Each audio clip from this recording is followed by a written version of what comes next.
మా ఆవిడ భువనేశ్వరి మహిళలతో కలిసి చేసిన ప్రార్థనలు అండ్ ధర్నాలు కోరికలు ఏవైతే కావచ్చు అదే నన్ను కాపాడింది. నారీ శక్తి వల్లే నేను ఈరోజు మళ్ళీ మీ ముందుకు ఇలా వచ్చి నిలబడగలిగాను అని ఆయన చెప్పుకొచ్చాడు. అండ్ కంటి చూపు కోసం ఆపరేషన్ కావాలన్నా కూడా సహకరించలేదు వాళ్ళు. అది చాలా ఇంట్రెస్టింగ్. ఫస్ట్ డాక్టర్స్ చూసి దీనికి ఇమీడియట్గా ఆపరేషన్ చేయాలని చెప్పారట. అవును చెప్పారట. దాని తర్వాత మళ్ళీ మార్చేశారట. లేదు ఎప్పుడేం చేయొచ్చు, ఇది డిలే చేయొచ్చు, అంత అర్జెంట్గా చేయాల్సిన అవసరం లేదని చెప్పేసి ఆ రిపోర్టే మార్పించారట. అవును.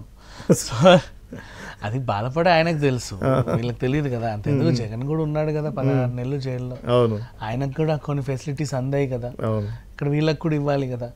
సో ఏంటో అంటే ఇప్పుడైనా సీఎం స్థాయి వ్యక్తి, నువ్వు అరెస్ట్ చేయకపోతే దేశం వదిలి పారిపోయే రేంజ్ మనిషి అయితే కాదు. ఇప్పుడు కూడా జనాల్లోనే తిరుగుతున్నారు, బాగానే ఉన్నాడు. సో జైల్లో జరిగిన పరిణామాలన్నీ చెప్పుకున్నాడు, మనసులో ఉన్న మాటలన్నీ అడగగానే చెప్పుకొచ్చాడు.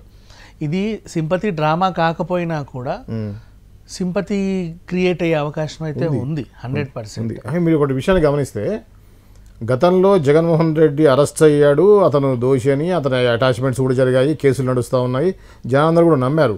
అయినా కూడా 17 నెలల పాటు జైల్లో ఉండేసరికి రాజశేఖర రెడ్డి బిడ్డ అనేది ఒక సింపతి క్రియేట్ అయింది, ఆయన సీఎం స్థాయికి వెళ్ళాల్సిన పరిస్థితి వచ్చింది. So because of arrest.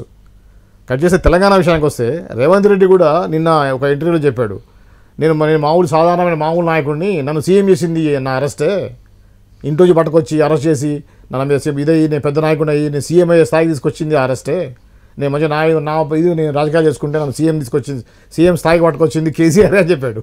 So అదేవిధంగా ఈ అరెస్టులు సీఎం కావడం అనేది మా తెలుగు రాష్ట్రాల్లో వస్తూ ఉంది. అదే పరంపర ఇప్పుడు చంద్రబాబు నాయుడు విషయంలో కూడా కొనసాగుద్దని నేను అనుకుంటాను. మీరేమంటారు? కొనసాగుతుంది 100%. అండ్ అరెస్ట్ అయినా కాకుండా బాబు మీద కొంచెం పాజిటివిటీ ఉంది. బేసిక్ అరెస్ట్ ఇంకొంచెం అడిషనల్ అడ్వాంటేజ్ అనుకోవచ్చు, అంతే కదా.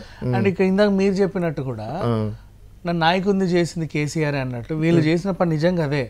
షర్మిలని హైలైట్ చేసింది కేసీఆరే. ఆ పార్టీ పెట్టి 9 నెలలకి షర్మిలని ఆ సీఎం రేంజ్ క్యాండిడేట్ ని చేసింది కేసీఆరే. ఇంట్లోకి వెళ్ళి బయటకు వస్తే లోపల దోయడము, కార్లో ఇలా లాక్కెళ్ళడం, ఇవన్నీ చూసి మొత్తం ఇండియా రాజకీయాలన్నీ చూసి అరే ఏదో అవుతుంది తెలంగాణలో, షీఈ్ దట్ లేడీ అని ఐడెంటిఫికేషన్ వచ్చింది. ఆంధ్రాలో కూడా అవినాష్ రెడ్డికి ఐడెంటిఫికేషన్ వచ్చింది కూడా ఆ వివేక కేసు వల్లే. సడన్ గా ఆయన అరెస్ట్ అవినాష్ రెడ్డి అరెస్ట్ అని. ఆ రోజు వాళ్ళ అమ్మకు ఆరోగ్యం బాగాలేకపోతే ఆయన హాస్పిటల్లో ఉంటే కేంద్ర బలగాలు వెళ్తున్నాయి, ఇక కాల్చివేతే, ఇక అదే అవుతుంది ఇది అవుతుంది అని చెప్పి అవినాష్ రెడ్డిని ఎత్తేసారు. మొత్తం దేశ రాజకీయాల్లో ఒక మనిషిని చేశారు. ఇంకా రేవంత్ రెడ్డి విషయానికి వచ్చినా కూడా ఆయన్ని కూడా అలాగే చేశారు. కూతురు పెళ్లికి పోనీలా అర్ధరాత్రి ఇంటికి వచ్చి అరెస్ట్ చేశారు. అండ్ కొడంగల్లో ఆయన అదేంటిది ధర్నాలు అవి ఇవి చేస్తుంటే తీసుకెళ్లారు. ఎలక్షన్ ప్రమోషన్లు సరిగా చేసుకొని వాళ్ళ ఇవ్వంట అంటే అరెస్ట్ చేసి బాగా అసలు ఒక పెద్ద ఏదో చేసి ఆయన ఈరోజు సీఎంని చేసి పెట్టారు. ఆయనే ఒప్పుకున్నాడు.